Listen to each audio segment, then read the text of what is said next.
Virat test से चलेगा, इसमें तो ओडीआई से चलेगा और अभी फैब 4 में कोई बचा ही नहीं। एक समय था जब इन चारों का एवरेज 55 पहुंच गया था, लेकिन अभी ये समय आ गया 2016, 17, 18, 19 ये 4 साल इन चारों प्लेयर के अलावा किसी ने रन ही नहीं बनाए थे। स्मिथ को नेक्स्ट ब्रैडमैन कहा जाता था, विराट को नेक्स्ट सचिन कहा जाता था, लेकिन अभी दोनों का दी एंड हो गया है।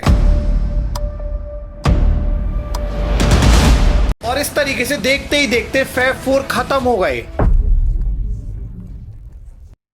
देखिए 2014 का समय था जब मार्टिन क्रू, जो कि न्यूजीलैंड के 1970s के कमाल के खिलाड़ी थे, ये देखते हैं कि इंडियन टीम से विराट कोहली, न्यूजीलैंड टीम से Kane Williamson, Steve Smith Australia से और जो रूट इंग्लैंड से, ये चारों खिलाड़ी अपने अपने देश से डोमिनेट कर रहे हैं और ऐसा डोमिनेट कर रहे हैं कि आने वाले टाइम में ये सारे रिकॉर्ड तोड़ देंगे। ये पूरे जो भी इनके लेजेंडरी खिलाड़ियों के रिकॉर्ड है ये तोड़ देंगे और आने वाले टाइम में इतने रिकॉर्ड बनाएंगे कि कोई नहीं तोड़ पाएगा। अब ये जो मार्टिन क्रू थे ये भी बहुत कमाल के खिलाड़ी रह चुके थे। 1990s के दौर में इन्होंने 10,000 रन बनाए थे ओडीआई और टेस्ट को मिला जुलाकर। ऐसे में जब ये कमेंट्री कर रहे होते हैं 2014 के दौरान, तो ये चारों को मिलाकर कहते हैं कि ये चारों तो फैब 4 हैं। फैब 4 का मतलब फैबुलस 4 थे। ये चारों पूरी दुनिया में डोमिनेट करने वाले हैं और अपने अपने देश के रिकॉर्ड तोड़ने वाले हैं।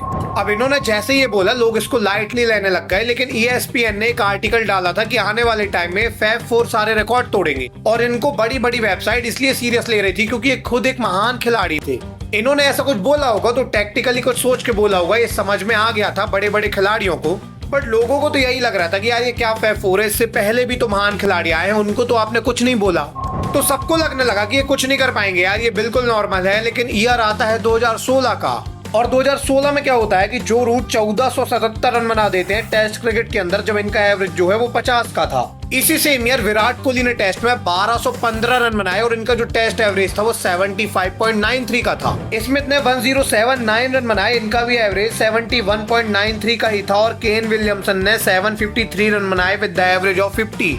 इन सबके नंबर आगे पीछे जरूर थे क्योंकि किसी ने 17 टेस्ट मैच खेले थे, किसी ने 10 ही खेले थे, लेकिन एक चीज सब में कॉमन थी कि चारों का एवरेज 50 का था।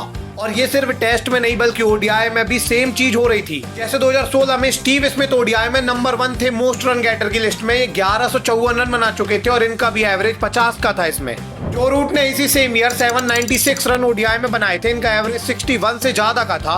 और विराट ने तो इसी सेम ईयर 739 रन बनाए, इनका एवरेज तो 92.37 का था।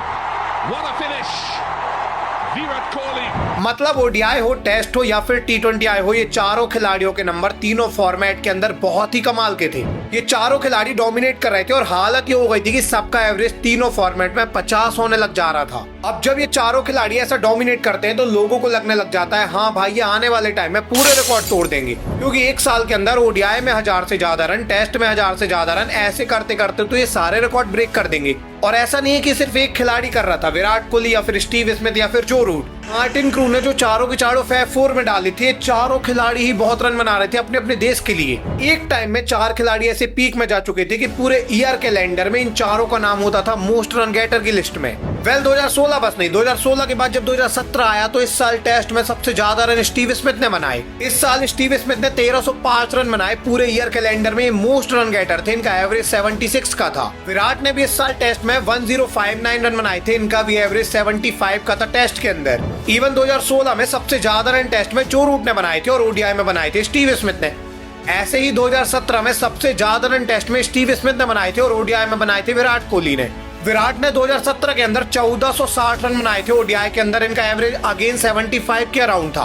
और हालत ये हो गई थी कि ये तीनों खिलाड़ी ही टॉप 1 में रहते थे, इनके अलावा कोई नहीं रहता था और टॉप 10 में तो ये पक्का चारों आते थे। अब आप सोचिए कि एक दौर ऐसा आया जो 4 फैब 4 में रखे गए वही खिलाड़ी तीनों फॉर्मेट के अंदर मोस्ट रन गेटर की लिस्ट में है लगातार। मतलब ये समझ में सबको आ गया था कि ये फैब 4 कोई मामूली चीज नहीं है, ये आने वाले टाइम में पूरे रिकॉर्ड ब्रेक कर देंगे। 2017 निकला, 2018 में कोहली एक बार फिर से रन बनाते हैं और इस बार ये टेस्ट में सबसे ज्यादा रन बना डालते हैं। कोहली ने 1322 रन बनाए टेस्ट क्रिकेट के अंदर, इनका एवरेज 55.08 का था। रूट ने भी इस साल टेस्ट में 948 रन बनाए थे, इनका भी कमाल का एवरेज था, 50 से ज्यादा ही था। और ये लगातार रन बना रहे थे चारों के चारों खिलाड़ी।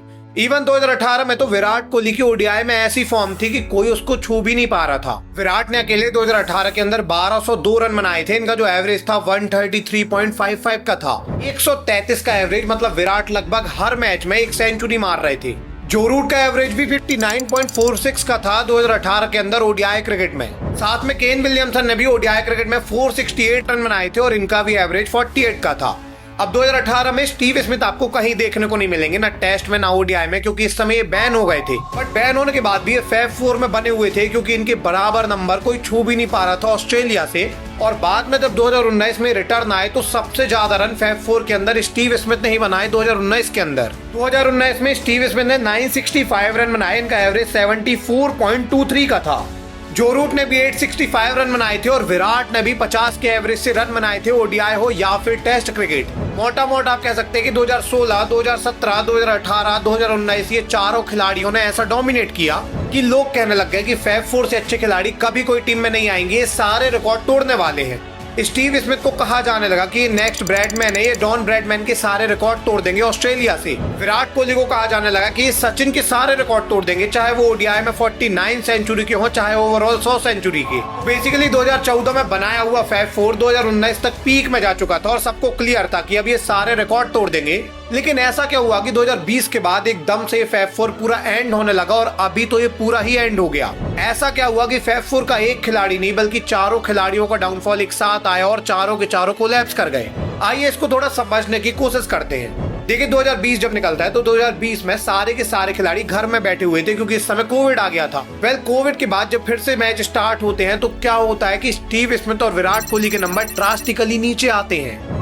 2021 में विराट ने 11 मैच में सिर्फ 536 रन बनाए, इनका जो एवरेज था 28.21 का था। ओडीआई में विराट ने 129 रन बनाए थे 3 मैच के अंदर और इनका एवरेज 43 का था। और T20 आए तो इन्होंने काफी सारे खेले थे 2021 में, इसी साल वर्ल्ड कप भी था, फिर भी इन्होंने 299 रन बस बनाए। ये पहला साल था जब विराट कोहली का तीनों फॉर्मेट के अंदर एवरेज 50 से कम का था। विराट कोहली जिनका एवरेज 2019 तक ओडीआई में, T20 में, टेस्ट क्रिकेट में 52 से ज्यादा का था तीनों फॉर्मेट के अंदर, उसी विराट कोहली का 2021 के अंदर एवरेज तीनों फॉर्मेट में 50 भी नहीं था। और ये ऐसा डाउनफॉल था कि सब कुछ समझ में आ रहा था कि यार इनकी बैटिंग खराब तो हुई है, क्योंकि एक फॉर्मेट में डाउनफॉल समझ आता है, विराट का डाउनफॉल तो तीनों फॉर्मेट में हुआ है। अब आपको लग रहा होगा कि विराट बस का तो डाउनफॉल हुआ, फैब 4 में दिक्कत क्या थी, लेकिन विराट के साथ स्टीव स्मिथ के भी नंबर ड्रास्टिकली नीचे गए। 2021 में 8 टेस्ट मैच खेलने के बाद स्टीव स्मिथ 430 रन बना पाए और पहली बार इनका टेस्ट में एवरेज 30 का था। ये 2021 की कहानी थी और 2021 बस नहीं, इसके बाद 2022 में इन दोनों के नंबर और नीचे जाने लग गए, जब विराट कोहली का एवरेज 2021 में 26 का था टेस्ट में। और विराट कोहली सिर्फ टेस्ट में नहीं, 2022 में ओडीआई में भी फ्लॉप थे, क्योंकि ओडीआई क्रिकेट में भी इनका एवरेज 26 का ही था। पूरे साल के अंदर ये 302 रन बनाए थे ओडीआई क्रिकेट में। अब आप सोचिए कि विराट 2016, 2017 में पूरे साल में ओडीआई में 1500-1300 रन बना रहे थे, वही विराट ने 2022 में ओडीआई में 302 रन बनाए। मतलब कितने गुना कम रन इन्होंने बनाए थे, जबकि मैच तो बराबर ही खेले थे। हालांकि 2022 के बाद 2023 में जब ओडीआई वर्ल्ड कप होता है तो विराट फॉर्म में वापसी करते हैं, 765 रन बनाते हैं, मोस्ट रन गेटर बनते हैं वर्ल्ड कप के अंदर, सेंचुरी पे सेंचुरी मारते हैं। लेकिन इनकी ये फॉर्म ओडीआई बस में आई थी, क्योंकि टेस्ट में ये अभी भी रन नहीं बना पा रहे थे। बाद में 2024 के अंदर एक सेंचुरी ये मारते हैं बीजीटी में, लेकिन वहां भी ये लगातार फ्लॉप रहते हैं सेंचुरी मारने के बाद। और फाइनली 2025 में इन्होंने रिटायरमेंट ले लिया टेस्ट से। अब टेस्ट से इन्होंने रिटायरमेंट इसलिए लिया क्योंकि इनकी फॉर्म खराब हो रही थी, साथ में T20 से ऑलरेडी रिटायरमेंट ले चुके थे, क्योंकि वहां पे एज्ड हो गए थे और वर्ल्ड कप भी ये जीत चुके थे, तो इनका मिशन कंप्लीट हो गया था।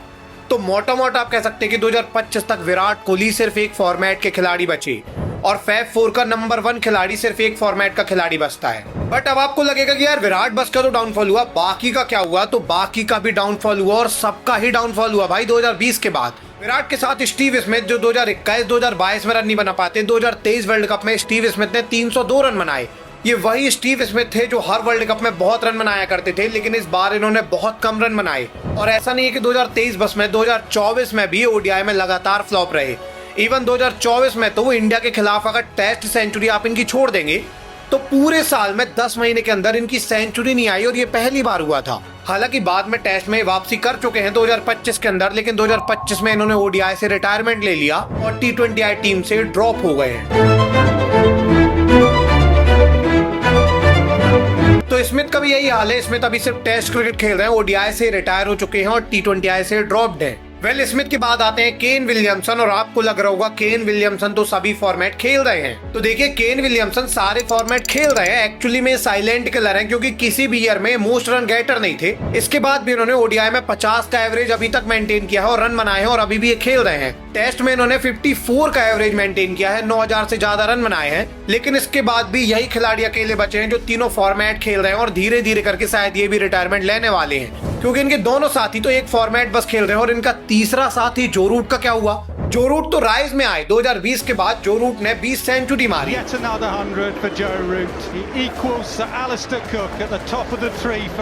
2020 के बाद जब विराट कोहली ने टेस्ट में 3 सेंचुरी मारी, उस दौरान जो रूट ने तो 20 सेंचुरी मारी, मतलब इन्होंने पीक अपना अभी ही गेन किया। लेकिन दिक्कत ये हुआ कि टेस्ट खेलते खेलते T20 आए और ओडीआई बिल्कुल भूल ही गए।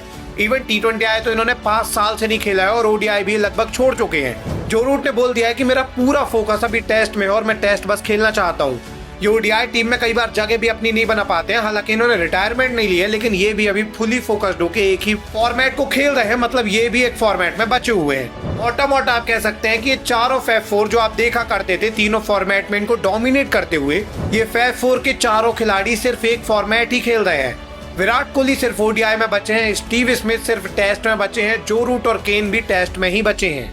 तो कुछ इस तरीके से बढ़ती एज और गिरती हुई फॉर्म के कारण ये सारे के सारे खिलाड़ी अभी खत्म होने लग जा रहे हैं और Fab4 का दी एंड हो गया है। बट Fab4 का मतलब ये था कि ये सारे रिकॉर्ड तोड़ेंगे और अपने देश के लिए लेजेंड बनेंगे। तो क्या इन्होंने सारे रिकॉर्ड तोड़ दिए? तो देखिए सबसे पहले बात करते हैं जो रूट की। तो जो रूट ने अपने देश के लिए टेस्ट में सबसे ज्यादा रन बना दिए और सबसे ज्यादा सेंचुरी मार दी। इनसे पहले लेस्टर कुक के 12,000 के समथिंग रन थे और उनके रिकॉर्ड को इन्होंने काफी पीछे छोड़ दिया है। तो जो रूट को जो बनाया गया था कि भाई ये Fab4 का हिस्सा है, ये ग्रेटेस्ट प्लेयर बनेंगे इंग्लैंड के, वो बन चुके हैं। वेल जो रूट के बाद बात करते हैं विराट कोहली की। तो विराट कोहली ने तो कमाल ही कर दिया है। टेस्ट में भले 10,000 रन नहीं बनाए, लेकिन ओडीआई क्रिकेट में 14,000 से ज्यादा रन, 51 सेंचुरी।